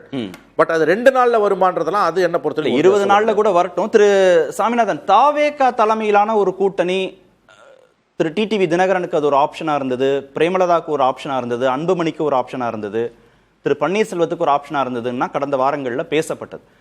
இப்ப திரு எடப்பாடி பழனிசாமி இந்த வடிவத்தை உறுதிப்படுத்துறதன் மூலமாக தாவேகா அதிமுக கூட்டணி அப்படின்ற பேச்சுவார்த்தையும் தாவேகாவுக்கு போவார்கள் இவர்கள்லாம் அப்படின்னு பேசின பேச்சுவார்த்தையும் கிட்டத்தட்ட முடிவுக்கு வந்துருச்சா? நிச்சயமா விஜய் அவர்களால ஒரு கூட்டணி அமைக்க முடியாத அளவுக்கு ஒரு நெருக்கடியை இன்னைக்கு அதிமுக கூட்டணி உருவாக்கியிருக்காங்க. வெளியில இருக்கக்கூடிய SDPI மாதிரியான கட்சிகள் தான் இப்ப வந்து ஒரு வாய்ப்பாக இருக்கலாம். ஒருவேளை திமுக கூட்டணியில் இடம் கிடைக்காவிட்டால் பெரும்பான்மையா இங்க இருந்த கட்சிகள்லாம் விஜய் கூட போவாங்கன்னு எதிர்பார்க்கப்பட்ட கட்சிகள் எல்லாமே இன்னைக்கு ஒரு குடையின் கீழ் கொண்டு வரக்கூடிய முயற்சியில அமித்ஷா அவர்கள் ஓரளவு வெற்றி பெற்றிருக்கிறார்கள் அப்படின்னு தான் நம்ம பார்க்க வேண்டியிருக்கு. பட் இவர்கள்லாம் அலையன்ஸ்ல போனாலுமே என்ன தாக்கத்தை விஜய் ஏற்படுத்துவாரோ அதை தனித்து நின்றாலே விஜயும் ஏற்படுத்துவார். நீங்க ஒருவேளை வந்து இந்த ஒரு நட்சத்திர கூட்டணி அவருக்கு அமைந்திருக்கக்கூடிய பட்சத்துல ஒரு பெரும்பான்மையான ஒரு நல்ல மக்கள் மத்தியில செல்வாக்கு பெற்ற நபர்கள் விஜய் என்கிற ஒரு சக்தியும் சேர்கிற பொழுது அவர்கள் வெற்றியாளர்களாக சில தொகுதிகளில் மாறி இருக்க முடியும். பட் அது இல்லாட்டாலுமே திமுக அதிமுக என்கிற ஒரு இருமுனை போட்டியில யார் ஜெயிக்க போறாங்கிறத தீர்மானிக்கிற இடத்துல நிச்சயமா விஜய் கட்சி தான் இருக்க போகுது. தொகுதியை பொறுத்து மாறுபடும். சில தொகுதியில திமுக ஜெயிக்கும் நினைக்கிற தொகுதியில தாவேக்கா எடுக்கிற ஓட்டுப்பளவு சிறுபான்மையினர் தொகுதியில அதிகமான அளவுக்கு சிறுபான்மையினர் ஓட்டை விஜய் எடுத்துட்டா அது அதிமுகவுக்கு சாதகமா முடிஞ்சிடும். அதிமுகவுக்கு ஆதரவா இருக்கக்கூடிய ஒரு தொகுதியில விஜய் கணிசமான ஓட்ட விஜய் கட்சி எடுத்துட்டா அவர் ஒரு பெரிய ஸ்பாயிலரா இருப்பாங்க வரக்கூடிய தேர்தல்ல. பட் திமுக அதிமுக போட்டி களத்துல விஜய் முக்கிய அங்கம் வகிப்பார். அவர் கூட பெரிய கட்சிகள் தான் வரலையா இருக்கும். பட் மக்களும் அவரோட ஒரு கூட்டணி தான் இருக்கக்கூடிய அளவுல மக்கள் திரள் அவருக்கு ஆதரவாக இருக்காது. 10 முதல் 15% இருக்கலாம். அது ஒரு பெரிய தாக்கத்தை ஏற்படுத்தும். அந்த வகையில அது இரண்டு கட்சிகளுக்குமே அது நிச்சயமா சவாலா தான் இருக்கும். விஜய்க்கு என்ன லாபம் அதனால? இல்ல விஜய் அவர்களை பொறுத்த வரைக்கும் அவர் எதிர்பார்த்த அளவுக்கு ஒரு வலுவான கூட்டணி அமைக்க முடியாது. இருந்தாலும் அவருக்கு வந்து இன்னைக்கு அதிமுக அவரால் தானே இன்னைக்கு ஒன்றிணையக்கூடிய இடம் நோக்கி நகர்றதோ OPS DTV அவர்களை உள்ள கொண்டு வரணும்னு நினைக்கிறதோ இது எல்லாமே விஜய் அவர்கள் ஒரு பெரிய சக்தியாக உருவாகிவிடக் கூடாது என்கிற ஒரு இயல்பான ஒரு அச்சமும் இருக்குது. இல்ல இது விஜய்க்கான கிரெடிட்டா? சவாலாதான் இருக்க போகுது. இது விஜய்க்கான கிரெடிட்டா இல்ல திரு எடப்பாடி பழனிசாமியின் மாஸ்டர் ஸ்ட்ரோக்னு சொல்லணுமா? இல்ல ஒரு வகையில் இது விஜய் அவர்களை பலவீனப்படுத்தி எடப்பாடி பழனிசாமி அவர்கள் காய் நகர்த்தி இருக்கிறார். இல்லைன்னா இந்த நம்ம தொடர்ச்சியா பேசிட்டு இருந்தோம். அண்மையில் வெளியான கருத்து கணிப்புகள்ல கூட விஜய் அவர்களுக்கு ஒரு 2வது இடம் அப்படிங்கிற இடம் நோக்கி நகர்ந்திருந்துச்சு. சோ அந்த விஜய்க்கு இருக்கக்கூடிய ஒரு வேல்யூஸை ஒரு மட்டுப்படுத்தக்கூடிய இடம் நோக்கி அதிமுக நகர்ந்திருக்காங்க. அந்த இடத்துல அதிமுக இப்பொழுது வெற்றி பெற்றிருக்காங்கன்னு தான் சொல்றேன். அந்த திமுக வெர்சஸ் அதிமுகங்கிற களம் நோக்கி நகர்த்தியிருக்காங்க. பட் இருந்தாலும் விஜய் அவர்கள் ரொம்ப பலவீனப்பட்டு விடல. அவர் வந்து ஒரு கூட்டணியை அமைக்க முடியாவிட்டாலும் கூட அவர்கிட்ட இருக்கக்கூடிய அந்த ரசிகர்கள் கூட்டமோ அவரை ஆதரித்த தரப்பினர் மத்தியிலோ விஜய்க்கான இமேஜ் அப்படியே தான் இருக்க போகுது. அவர்கள் இதனால விஜயால கூட்டணி அமைக்க முடியலன்னு அவர்கள் எதிர்த்து செல்ல அந்த வாக்குகள் அவர் வாங்கிடுவார். அமைப்புகளால் கூடுதல் பலம் அந்த வாக்குகள் வாங்கிடுவார். விஜய் மீது அபிமானமாக இருக்கக்கூடியவர்கள் அந்த வாக்குகளை வாங்கிடுவார். மாற்று அதிமுக திமுகவுக்கு மாற்றுங்கிற வாக்குகளை அவர் வாங்கிடுவார். அதுல ஒன்றும் பிரச்சனை இல்லை. ஜெயிக்கிற கட்சி ஜெயிக்கிற கூட்டணி அப்படின்ற பெர்செப்ஷனை விஜய் இதன் மூலமாக இனிமேல் ஏற்படுத்த முடியுமா? அந்த பெர்செப்ஷனை திமுகவும் அதிமுகவும் ஏற்படுத்திடும் இல்லையா விஜயை விட? இல்ல நிச்சயமா அது ஏற்படுத்திடுவாங்க. திமுக அதிமுக இடையில் தான் போட்டி. ஆனா அவங்கதான் பெரிய கூட்டணிகள் அமைத்திருக்காங்க அப்படிங்கிற தோற்றத்தை எல்லாம் ஏற்படுத்தி விடுவார்கள். அது விஜய் அவர்களுக்கு பலவீனம் தான். இருந்தாலும் அவர் ஒரு குறிப்பிட்ட சதவீத ஓட்டு எடுப்பார்ல, அந்த ஓட்டு அவருக்கு ஒரு நம்பிக்கையாக இருக்கலாம். கேசிபி குறுக்கிட்டீங்க இடைவேளை. அதாவது விஜய் பொறுத்த வரைக்கும், அதாவது NDA கூட்டணியில் அமித்ஷா அவர்களோ திரு எடப்பாடி பழனிசாமி அவர்களோ இந்த டிஃபென்ஸ் கேம் முடிஞ்சுது. இனி எல்லாமே அஃபென்ஸாக அவங்க செய்ய வேண்டியது தான். விஜய்க்கு இருக்கிற ஆப்ஷன் காங்கிரஸை கூட்டணியில் சேர்த்து கொள்வது, விட்டு கொடுத்து காங்கிரஸோட எப்படியாவது இழுத்து பிடிச்சு அவர் கூட்டணியில் சேர்ந்து கொள்வது. திமுக கூட்டணியினுடைய வாக்குகளை பெரும்பான்மையாக அவர் கவர்ந்து கொள்வது. அதிமுக NDA கூட்டணியிலிருந்து சில வாக்குகள் வந்து போகும். ஆனா அதை விட மிக அதிகமாக அங்கிருந்து எடுக்கணும். அப்ப மேஜர் பிளேயர்ஸ் எல்லாம் போக மாட்டாங்கல்ல. தேமுதிக இனிமே போறது சந்தேகம், திரு பன்னீர்செல்வம் போறது சந்தேகம், திரு தினகரன் போறது சந்தேகம், திரு அன்புமணி போறது சந்தேகம். காங்கிரஸ் போனாலும் தாவேகாவோட இவங்களாம் போகும்போது இன்னும் தாவேகாவுக்கு பலம் சேர்ந்துரும் இல்லையா? அதை குறைச்சிட்டார் தானே திரு எடப்பாடி பழனிசாமி. அதாவது NDA கூட்டணியை பொறுத்த வரைக்கும் பெரியவர் ராம்தாஸை தவிர மிச்சம் எல்லாமே ஒரு ஆல்மோஸ்ட் கன்க்ளூடட். தேமுதிக மட்டும் இன்னும் கொஞ்சம் பாக்கி இருக்குது. அதுவும் இன்னைக்கு முடிச்சிருவாங்க. மிச்சம் எல்லாமே முடிஞ்சது. பெரியவர் ராம்தாஸும் இன்னும் 1 நாள் 2 நாளுக்குள்ள அவர்கள் அப்பா மகன் உறவுல பிரச்சனையா இருந்தா கூட கட்சி என்டிஏ கூட்டணி என்று வருகிற பொழுது இணைந்து பயணிப்பதற்கான வாய்ப்புகள் வந்து அதிகமா இருக்கு. ஆசைப்படலாம், நான் ரொம்ப ஆசைப்படுறீங்க நினைக்கிறேன் 2 நாளைக்குள்ள 1 நாளைக்குள்ளன்னு. இல்ல சரி, நீங்க சொன்ன மாதிரி 20 நாளுக்குள்ள வச்சுக்கோங்க. ஜனவரி ஒரு நியாயமா இருக்கணும்ல, ஏதாவது நம்ம சொன்னோம். ஜனவரி இல்ல இல்ல நான் 2 நாள் கழிச்சு ஒரு நிகழ்ச்சி நடத்தும் போது கேசிபி சொன்னாரு. அஜெண்டாவே என்னன்னா டிஃபென்ஸ் எல்லாமே இப்ப முடிச்சிட்டு நான் உங்களை ஆசைப்பட வேணானே சொல்லல. கார்த்திகேயன், கேசிபிக்கு ஒரே ஒரு கேள்வி சார், நீங்க எப்ப அதிமுகல சேர போறீங்க? சார் அதை நோக்கி தான் அவர் நகர்த்துறாரு கொஞ்சம் கொஞ்சமா. நேர்பட பேசி கொஞ்சம் ஒரு 48 மணி நேரம் டைம் விதிச்சார். பெரும் பொறுப்பு எனக்கு தான் சார் இருக்கு அவர் அதிமுகல சேர்த்து விடுறது. வெளியில கொண்டு வந்த பொறுப்பு எனக்கு இருக்கிறதுனால முடிப்புறேன்னு சொன்னார்ல, உள்ள கொண்டு போய் சேர்க்கிற 48 மணி நேரத்துல முடிக்கிறாங்கன்னு சொன்னார்ல. கேசிபி சேர்றதுக்கு 48 மணி நேரமா 72 மணி நேரமா? நீங்க சேர்றதுக்கு எத்தனை மணி நேரம்னு கேக்குறாரு சார். ஆல்ரெடி சேர்ந்துட்டாரு மனதளவுலயா? மனதளவுல அவர் தான் சொல்றாரு. இபிஎஸ் கையெழுத்து மட்டும் திரு கோட்டீஸ்வரன், திரு எடப்பாடி பழனிசாமிக்கு திமுக கூட்டணியை எதிர்கொள்ளணும், ஆட்சி மாற்றத்தை நிகழ்த்தணும், முதல்வராகணும் அப்படின்னு பெரும் கனவுகள் இருக்கு. அவர் சமரசத்திற்கு ஒத்துக்கொள்வதில் இருக்கக்கூடிய அரசியல் புரிந்து கொள்ள முடிகிறது. ஆனா திரு ஓ பன்னீர்செல்வத்திற்கோ, திரு டிடிவி தினகரனுக்கோ, திருமிகு பிரேமலதா விஜயகாந்துக்கோ, திரு அன்புமணி ராமதாஸுக்கோ என்ன தேவை வந்திருக்கு? விஜய்னு ஒரு ஆப்ஷன் இருக்கு, இல்ல டிஎம்கேன்னு கூட ஒரு ஆப்ஷன் இருக்குல்ல, அவங்க சமரசங்கிற புள்ளியை நோக்கி ஏன் நகர்ந்தாங்க? சார், ஒரு யதார்த்தத்துக்கு பேசுகிறோம். இப்போ இந்த என்டிஏ கூட்டணி கழிச்சு விட்ருங்க, வெறும் பிஜேபியும் ஏடிஎம்கே ஒண்டி போகிறாங்க. அன்புமணி சேர்ந்துட்டார். இப்போ ஓபிஎஸ் தனியாக போகிறாரு, டிடிவி நிற்கிறாங்க, இல்லை தாவேகளை போய் நிற்கிறாங்க, இல்லை டிஎம்டிகேவும் அங்கே போய் நிற்கிறாங்க. அன்புமணியும் கூட அங்கே கொண்டு போயிடுவோமே. சரி, அன்புமணியும் அங்கே கொண்டு போயிடும். அவங்களுக்கு தேவை 35லேருந்து 38% ஓட்டு, வாக்கு சதவீதம். அப்போ தான் அவங்க வந்து அவங்க என்ன ஆசைப்படுறாங்களோ அது நடக்கும். சரி, ஆசைப்பட்ட அமைச்சரவைனா இவங்களுக்கெல்லாம் என்ன பதவி, யார் துணை முதல்வர், யார் முதலமைச்சர்? விஜய் அவர்களை காட்டி அவர்களோட அந்த வலிமையை பயன்படுத்துறதுக்கு அவங்க இவ்வளோ நாள் யூஸ் பண்ணிக்கிட்டு இருந்தாங்க, பேரத்திற்காக. இப்போது அன்புமணி அவர்களும் பிரேமலதா அவர்களும் அவங்க அந்த கட்சியில் ஆசைப்படுறது என்ன? ராஜ்யசபா சீட்டு. 34, 35 சட்டமன்ற உறுப்பினர் வேணும். அப்போ தான் ராஜ்யசபாவே கொடுக்க முடியும். ராஜ்யசபானா என்ன? எம்எல்ஏ இருக்கா, உங்களால் கொடுக்க முடியுமா? நீங்கள் 34 வந்து ஒரு வேளை அன்புமணியையும் நீங்கள் டிஎம்டிக்கையும் சேர்க்கணுன்னா உங்களுக்கு வந்து 35, 30, 70 எம்எல்ஏ வரணும். 70 எம்எல்ஏ வந்தால் தான் 2 ராஜ்யசபாவே கொடுக்க முடியும். அந்த சக்தி தாவேக்காக்கு இருக்கா? நீங்கள் பர்செப்ஷனில் சொல்லலாம், சர்வே போடலாம், தனியாரை விட்டு பேச வைக்கலாம், பாராட்டலாம், உங்கள் விஜய்னு வைப்பு போடலாம், ஹாட்டின்னு ஓடலாம், பஸ்ட் மேலே ஏறி டாட்டா காட்டலாம், அது வேறு. ராஜ்யசபா சீட்டு 2 ராஜ்யசபா சீட்டு கேட்குறாங்க. ஸோ அதை கொடுக்க முடியும்னா ஒன்று டிஎம்கேவால் கொடுக்க முடியும், இல்லை அதிமுகவால் கொடுக்க முடியும். இதை தாண்டி தேர்தல் செலவுன்னு வரும்பொழுது அதிமுக திமுக கூட்டணியில் போனால் தேர்தல் செலவுகளை அவங்க கூட இருந்து அந்த கட்சிக்காரர்கள் பார்த்துவாங்கன்னு ஒரு பேசுபொருள் இருக்கு. இது தாவேக்க ஃபர்ஸ்ட் தேர்தல் இல்லை. இவ்வளவு வடிவம் வந்த பிறகும், என்டிஏ வந்த பிறகும், அதிமுக பாஜக கூட்டணி வந்த பிறகும் இருதுருவ அரசியலுக்குள்ள திமுக அதிமுகன்னு உறுதியா சொல்லிட முடியாதுன்னு திரு மணி சொல்றாருல. இல்ல அண்ணா இப்ப சொல்ல முடியாது. நீங்க தேர்தலுக்கு ஒரு 3 வாரம் 4 வாரத்துக்கு முன்னாடி பாருங்க, அண்ணா அன்னைக்கு வந்து, ஏன்னா என்னை விட அவருக்கு அனுபவம் ஜாஸ்தி. அவர் 96 அதுக்கு முன்னாடி இருந்து தேர்தலை பாக்குறாரு, நான் அதுக்கப்புறம் வந்து பாக்குறேன். கடைசி 3 வாரத்துல சண்டை வந்து திமுக நான் மூத்த பத்திரிகையாளர்னு சொன்னதுனால நீங்க அவர் வயசை அப்படி இல்ல அவர்கிட்ட நான் நிறைய விஷயம் கத்துருக்கிறேன், அது வேற விஷயம். அதாவதுங்க நான் ஃபர்ஸ்ட்ல இருந்து நான் என்ன சொல்லிட்டு இருக்கேன், தேர்தல் வந்து 2 கட்சிக்கு தான் போட்டி. விஜய் சொல்ற மாதிரி திமுக வர்சஸ் தாவேக கிடையாது, திமுக வர்சஸ் அதிமுகன்றதை தான் நான் ஒரு 3-4 மாசமா பேசிக்கிறேன். ஓகே திருமணி, அதிமுகவோடோ திமுகவோடோ பேரம் பேசுவதற்கு விஜய ஒரு கருவியாக இந்த கட்சிகள் பயன்படுத்தி கொண்டனன்னு திரு கோட்டீஸ்வரன் சொல்றார். அவ்வளவுதானா விஜய் ரோல்? இல்லை, அது ஒரு பாதி உண்மை. இவர்கள் அதை பார்கெனிங் சிப்பாக யூஸ் பண்ணியிருக்காங்கன்றது உண்மை. அது 2 கட்சிகளுக்குமே அது தெரியவும் தெரியுது. திமுக அதிமுக 2 பேருக்குமே விஜயால் வரக்கூடிய பாதிப்பு நம்ம ஆரம்பத்துலேருந்தே பேசின மாதிரி ஸ்பாயில்ஸ் போட்டு தான். ஸ்பாயில்ஸ் போட்டுன்றது 2 பேருக்குமே தெரியும். ஆனால் 2 பேருக்குமே அதிகாரத்துக்கு வர வாய்ப்பு இருக்கிறதால ஒருவருக்கு அதிகாரத்தை தக்க வைப்பதற்கும் ஒருவருக்கு அதிகாரத்துக்கு வருவதற்குமான வாய்ப்பு இருக்கும்போது அவங்களுக்கு தான் பாத்தியத்தை அதிகம். Steaks are very high. But அதோட மட்டும் அதை நிறுத்திடாதீங்க, அண்டர் எஸ்டிமேட் பண்ணிடாதீங்கன்ற நான் வெறுமனே வந்து ரூல் அவுட் பண்ணிட வேணாம் விஜய்ன்றதான் என்னுடைய பாயிண்ட். அவர் ஆட்சிக்கு வருவார் நான் என்னைக்குமே சொல்லலை.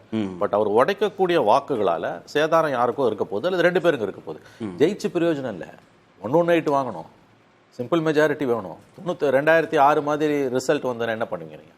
அதுதான் முக்கியமான. கூட்டணிக்கு போற கட்சிகளுக்கு ஏன் திரு எடப்பாடி பழனிசாமி மீது வந்த நம்பிக்கை திரு விஜய் மீது வரல? எப்படிங்க வரும்? நீங்க வந்து எஸ்டாப்ளிஷ்டு பார்ட்டிஸ் பிஜேபி பின்னால இருக்குது, பணத்துக்கு பஞ்சம் கிடையாது. கோட்டி சொன்னா அதுக்கு தேர்தலுக்கு பணத்துக்கு செலவு கொடுப்பாங்கன்னு அது மட்டும் தானா? எல்லாருக்கும் தெரிஞ்ச விஷயங்கள் இருக்குது, பேச முடியாது நம்ம. இப்போ அந்த எக்ஸ்பெக்டேஷன்ஸும் இந்த கட்சிகளுக்கு உண்டு, எல்லா கட்சிகளுக்குமே உண்டு. அந்த இடத்துல விஜயால எங்க நிற்க முடியும் உங்களுக்கு? ஸோ நேச்சுரல் சாய்ஸ்ன்றது இந்த கட்சிகளுக்கு ஏடிஎம்கே பிஜேபி அலையன்ஸ் தான். ஏன்னா இவங்க நினைக்கக்கூடிய வாக்கு வங்கி மட்டும் கிடையாதுங்க, மற்ற ரெக்குயர்மெண்ட்ஸ் எல்லாம் யார் ஃபுல்ஃபில் பண்ணுவாங்க? ஆப்வியஸ் இதுக்கு ஒன்றும் பெரிய உங்களுக்கு நம்ம வந்து விஞ்ஞான அறிவு தேவையில்லை இதற்கு. ஒருவேளை இப்போ டிடிவி தினகரன் அவர்கள் தான் டக்குன்னு உடனே முடியுற மேபி அண்ணன் சொன்ன மாதிரி அந்த 48 மணி நேரத்தில் அது வேணா முடியல. ஏன்னா அவர் தனி கட்சி நடத்துறாரு. ரெட்டல சின்ன வேணுமா வேணாமன்றது ஐயா ஓபிஎஸ்க்கு தான் இருக்கு. டிடிவியோடதும் ஃபினிஷ் ஆயிடுச்சுன்னு வச்சுக்கோங்களேன், விஜய் வந்து கிங் மேக்கர் கூட ஆட முடியாது. நான் முன்னாடி சொல்லியிருக்கேன், விஜய் கிங் ஆட முடியாது, கிங் மேக்கர் ஆடலாம். ஒருவேளை விஜய் வந்து முன்கூட்டியே அதிமுக கூட்டணிக்கு பாஜக விட்டு வெளியில இருந்தாங்க பாருங்க, அப்போ போயிட்டு மேபி அவங்களும் கூப்பிட்டாங்க, நம்ம வந்து நீங்க வந்து டெப்டி சிஎம்க்கு ஆடுங்க, நீங்க வந்து தெலுங்கானால எப்படி ஆந்திரால எப்படி வந்துட்டு கட்சியில வந்து பவன் கல்யாண் வந்தாரோ அந்த மாதிரி நீங்க பவன் கல்யாணம் மாறுங்கலாம் சொன்ன பொழுது விஜய் காலதாமதம் பண்ணிட்டார். அந்த பஸ் முடிஞ்சிச்சு. அமமுக உள்ள வந்துடுச்சுன்னா விஜய்க்கு உண்டான ஆப்ஷன்ஸ் க்ளோஸ். அதுக்கப்புறம் இருக்கக்கூடிய ஒரே ஆப்ஷன் வந்து இந்த சிறிய கட்சிகள், மேபி ஐயா மருத்துவர் ராமதாஸ் போலாம், அப்புறம் காங்கிரஸ் கட்சி போலாம். அவருக்கு ஆப்ஷனே அவ்வளவுதான். அதை வைத்து திமுக ஜெயிக்கணுமா ஏடிஎம்கே ஜெயிக்கணுமான்னு ஒரு ரோலை பிளே பண்ண முடியுமா விஜயால ஒரு தொகுதியில? அந்த தொகுதியில அது கரெக்ட். தொகுதியை பொறுத்தவரை தொகுதி மாறும். பட் நீங்க வந்து சுவாமிநாதன் அதை கோடிட்டு காமிச்சார். ஒரு எம்எல்ஏவை ஜெயிக்க வைக்கலாம், தோக்க வைக்கலாம், அதுல சாய்ஸ் பண்ண முடியும். ஏன்னா போடுற வேட்பாளரை பொறுத்து திமுக எம்எல்ஏவா அதிமுக அது யார் வேணா தோப்பாங்க, யார் வேணா அதை தான் பண்ண முடியும். ஆனா அந்த இருதுருவ அரசியல் இருக்கு பாருங்க, 1-2 பொசிஷன் ஆடுறதுக்குள்ள அதுக்குள்ள மாற்றம் வராது. அதே மாதிரி மணிசர் சொன்ன மாதிரி 118 வேணும்ன்ற அந்த ஆட்டத்துல இருந்து எலிமினேட் ஆயிருவாங்க. ஓகே கேசிபி இல்ல, அதாவது விஜய் பொறுத்த வரைக்கும் இப்ப எம்ஜிஆர் அவர் ஒப்பிடுறாரு. எம்ஜிஆர் கட்சியை ஆரம்பிச்சோடனே திண்டுக்கல்ல ஜெயிச்சார், கோயம்புத்தூர் மேற்குல வந்து ஜெயிச்சார், திண்டுக்கல் எல்லாம் 6 மாசத்துக்குள்ள ஜெயிச்சார். விஜய் கட்சி ஆரம்பிச்சு ஓராண்டுகளுக்கு மேலாச்சு. செங்கோட்டையை நாங்க போனதுக்கு அப்புறம் தான் அது ஒரு அரசியல் கட்சியாக 4 பேர் போய் கூட்டணி பேசுற அளவுக்கு ஒரு அங்கீகாரத்தையே வந்து பெற்றாங்க. அது வரைக்கும் ஒண்ணுமே இல்லை. இப்ப விஜய் ஒரு படம் எடுக்கிறாரு, போன வாரம் வரைக்கும் 20% சொன்னீங்களே வரும். இப்பவும் நான் சொல்றேன் 4 செக்டார் அவருக்கு இருக்கு. மைனாரிட்டி ஓட்டு இருக்குது, பட்டியல் இனத்தவர் ஓட்டு இருக்குது, பெண்கள் ஓட்டு இருக்குது, இளைஞர்கள் ஓட்டு இருக்குது, அதுல குறிப்பா ஃபர்ஸ்ட் டைம் ஓட்டர்ஸ் இருக்குது. ஆனா அது திமுக பக்கம் அதிகமா பிரியும், என்டிஏ கூட்டணியில ஓரளவுக்கு குறைச்சலா வந்து பிரியும். அப்ப அது பாதகம் திமுக கூட்டணிக்கு இருக்கும், அதிமுக கூட்டணிக்கு கொஞ்சம் வந்து இருக்கும். அந்த வெற்றி வாய்ப்புக்கு உண்டான சதவிகிதம் இதுக்கு முன்னாடி பார்த்தீங்கன்னா 25,000 ஓட்டுல இருந்து 50,000 ஓட்டுக்குள்ள ஜெயிச்சவங்க நிறைய இருப்பாங்க. இப்ப வந்து ஒரு 5,000 ஓட்டு 10,000 ஓட்டு இல்ல 1,000-2,000 ஓட்டுக்குள்ள விஜய் ஃபேக்டர்ல அந்த போட்டியை வந்து நேரோடு பண்ணும். ஆனா களத்துல மணி சார் சொன்ன மாதிரி அவர்கள் எந்த அளவுக்கு வலிமையாக நின்று போராட முடியும் அப்படிங்கிறது, அந்த லாஸ்ட் மைல் கனெக்டிவ் ஓட்டர்ஸ் இருக்கிறாங்க, அந்த கன்வெர்ட்டிங் வந்து பெரிய அளவுல அது டிஎம்கே வெர்சஸ் ஏடிஎம்கே தான். அதுதான் களத்துல வந்து அவங்க நிற்பாங்க. திரு சாமிநாதன், விஜய்க்கு நெருக்கடி திரு எடப்பாடி பழனிசாமியின் முடிவாள்னு பார்த்தோம். திமுக கூட்டணிக்கும் திமுகவுக்கு என்ன நெருக்கடி? இல்லை, எடப்பாடி பழனிசாமி அவர்களுடைய முடிவால தேசிய ஜனநாயக கூட்டணி ஒரு கட்டமைக்கப்பட்டிருக்கிறது. அது வந்து பாத்தீங்கன்னா ஒரு வகையில வந்து மதசார்பற்ற அணி அப்படிங்கிற ஓட்டு தான் முழுக்க திமுக கூட்டணி அப்படியே அறுவடை பண்ணிட்டு இருக்காங்க பாஜக எதிர்ப்பு என்கிற புள்ளியில. அது போக இன்னைக்கு நலத்திட்டங்களால நிறைய விஷயங்கள் செய்திருக்காங்க, அதற்கான ஒரு ஓட்டுத்தல் இருக்கு. பட் அண்ணா திராவிட முன்னேற்ற கழகம் வந்து இப்படியான ஒரு வலுவான கூட்டணி தான் இந்த கூட்டணி, அதை எதிர்கொள்வதற்கான அளவுக்கு ஆற்றல் உள்ள கூட்டணி தான். பட் இந்த விஜய் தனித்து நிற்கிறதுனால அவர் கேசிபி சார் 4 பட்டியல் போட்டார். மிக முக்கியமாக ஒன்று இளைஞர்கள் ஓட்டு. அதுக்கு திமுக நிறைய வேலை செய்திருந்தாங்க. இளைஞர்கள் ஓட்டை ஈர்க்கிற விதமா தான் இளைஞர் அணி மாநாடு 1.5 லட்சம் பேரை திரட்டுறாங்க. இப்பொழுது கூட மடிகணினி உள்ளிட்ட விஷயங்கள் கொடுக்கப்பட்டதா இருக்கலாம், புதுமை பெண் திட்டமா இருக்கலாம், நான் முதல்வன் திட்டமா இருக்கலாம், பல திட்டங்களை போட்டாங்க. அதிமுக அந்த இடத்துல பலவீனம். அந்த இடத்துல என்னன்னா இளைஞர்கள் ஓட்டு முழுக்க விஜய் பக்கம் போறதுனால அது திமுகவுக்கு பெரிய நெருக்கடி. ஏன்னா அதிமுக அந்த ஓட்டே இல்லை. இன்னொன்று பாஜக அண்ணாமலை அவர்களால் ஈர்க்கப்பட்ட இளைஞர்கள் ஓட்டும் இன்னைக்கு விஜய் பக்கம் தான் திரும்பிட்டாங்க. சோ அது வந்து ஒரு மிகப்பெரிய சேதத்தை திமுகவுக்கு தான் அதிகமாக இளைஞர்கள் ஓட்டு ஏற்படுத்தும். இன்னொன்று பெண்கள் ஓட்டு. கிட்டத்தட்ட 1,30,00,000 பெண்களுக்கு மகளிர் உரிமை தொகை கொடுக்கப்படக்கூடிய நேரத்துல அது வந்து திமுகவுக்கு அப்படியே விட வேண்டிய ஓட்டுகள். அந்த ஓட்டு நீங்க விஜய் பக்கம் திரும்புறதுனால விஜயின் ஒரு தனித்து ஒரு தேர்தலை சந்திப்பது திமுக அதிமுக இரண்டையும் பாதித்தாலும் அது ஓட்டு வங்கியினுடைய அடிப்படையில திமுகவுக்கும் பலத்தை சேர்த்து ஏற்படுத்தும், ரொம்ப குறிப்பா சிறுபான்மையினர் ஓட்டு. இன்னொன்று இன்னைக்கு நீங்க விஜய் வந்து ஒரு கூட்டணி அமைக்க முடியல என்று நாம் தொடர்ந்து பேசிக் கொண்டிருக்கிறோம். அவர் விஜய் செய்த ஒரு மிக முக்கியமான தவறு என்னன்னா அதிமுகவை மிகவும் குறைவாக மதிப்பிட்டு விட்டார் முதல்ல இருந்தே. திமுகவுக்கு எனக்கு தான் போட்டினார். ஆனா தேர்தல் களம் நெருங்க இப்ப பாத்தீங்கன்னா அவருடைய சொந்த படத்தையே ரிலீஸ் பண்ண முடியாத அளவுக்கு, ஜனநாயகன் படத்தை ரிலீஸ் செய்ய முடியாத அளவுக்கு தணிக்கை துறை பயங்கர முட்டுக்கட்டைகளை போடுது. அதற்கு பின்னணியில் இருக்கிறது பாஜக என்பதாக இருக்கிறது. இன்னொரு விஷயம் பாத்தீங்கன்னா அப்படியே வந்து அவருடைய மிக முக்கியமாக சிபிஐ விசாரணை 12ஆம் தேதி நடைபெற இருக்கு. அதுக்கு ஆஜராகணும்னு சமன் போடுறாங்க. ஒரு பக்கம் அவருக்கு நெருக்கடிகள் இருக்கு, இன்னொரு பக்கம் கூட்டணியை கட்டமைக்கிறாங்க. சோ அந்த வகையில இது வந்து விஜய் அவர்களுக்கு ஒரு நெருக்கடியான காலகட்டம். அந்த நெருக்கடி தான் திமுகவுக்கான நெருக்கடியாகவும் மாறுது. விஜய் தனித்து விடப்படுகிறார். அந்த தனித்து விடப்படுகிற பொழுது அவர் பாஜகவை மிரட்டின போதும் கூட அவர் கூட்டணிக்குள்ள எதுவுமே அமைக்க முடியாட்டாலும் அவர் தனித்து நிக்கிறாரேன்னு ஒரு ஓட்டு எடுப்பார்ல, அது சிறுபான்மையினர் ஓட்டையும் அவர் கணிசமாக எடுக்கிறதுக்கான ஒரு வாய்ப்பு இருக்கு. நன்றி. நிகழ்ச்சியில் பங்கேற்ற அனைத்து நேர்பட பேச நிறைவு. அது வந்து கண்டிப்பா ஏற்றுக்கொள்ள முடியாது. பிரதான கூட்டப்பட்டு